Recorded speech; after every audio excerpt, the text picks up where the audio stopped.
Inilah kisah yang paling membuat Rasulullah sedih. Karena sedihnya air mata Rasulullah tidak henti menetes. Sampai-sampai Allah Subhanahu wa Ta'ala harus menurunkan ayat Al-Quran untuk menghibur dan memperingatkan Rasulullah. Bagaimana kisah lengkapnya, simak di video ini sampai habis. Di antara begitu banyak ujian dan kesedihan yang pernah dirasakan oleh Rasulullah, ada satu peristiwa yang begitu menghunjam hati beliau, yaitu saat wafatnya sang paman tercinta, Abu Thalib. Di mana sejak Nabi masih kecil, Abu Thaliblah yang menggantikan peran ayah.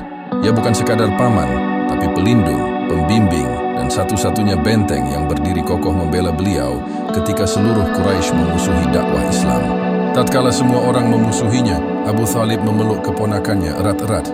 Ia menolak semua tawaran, ancaman, hingga sanksi sosial demi satu hal: melindungi Muhammad. Ia ikut diasingkan, merasakan kelaparan, dihina dan dicaci, tapi tak pernah sekalipun goyah dalam membela keponakannya. Ia mencintai Nabi sepenuh jiwa. Namun ada satu hal yang tak pernah terucap dari lisannya. Satu kalimat yang nilainya melampaui seluruh pengorbanan dunia. La ilaha illallah. Menjelang ajalnya, Rasulullah datang dengan wajah harap dan kasih. Beliau duduk di sisi Abu Thalib, menggenggam tangannya dengan lembut dan berbisik, "Wahai paman, ucapkanlah la ilaha illallah. Kalimat ini akan aku jadikan hujjah bagimu di hadapan Allah." Tapi di sekeliling ranjang Abu Thalib duduk pula para pembesar Quraisy, Abu Jahal, Abdullah bin Abi Umayyah, dan lainnya. Mereka menatap tajam dan mendesak, "Wahai Abu Thalib, apakah engkau akan meninggalkan agama Abdul Muthalib?" Tekanan itu bukan sekadar kalimat, tapi beban tradisi, rasa malu, dan gengsi yang telah mengakar dalam jiwanya.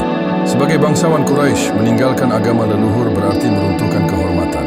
Ia tahu kebenaran ada pada Muhammad, namun kebenaran itu tak pernah mampu menumbangkan rasa malunya.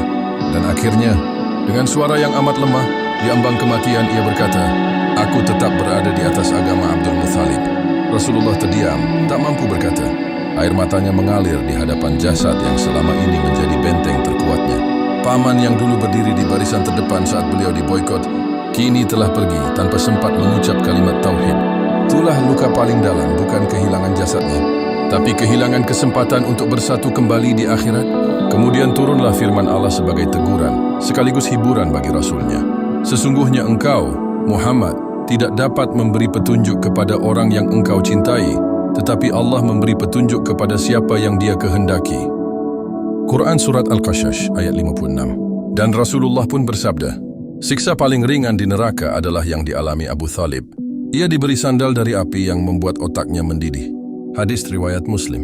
Semoga kisah Abu Thalib menjadi cermin dan pelajaran bagi kita semua.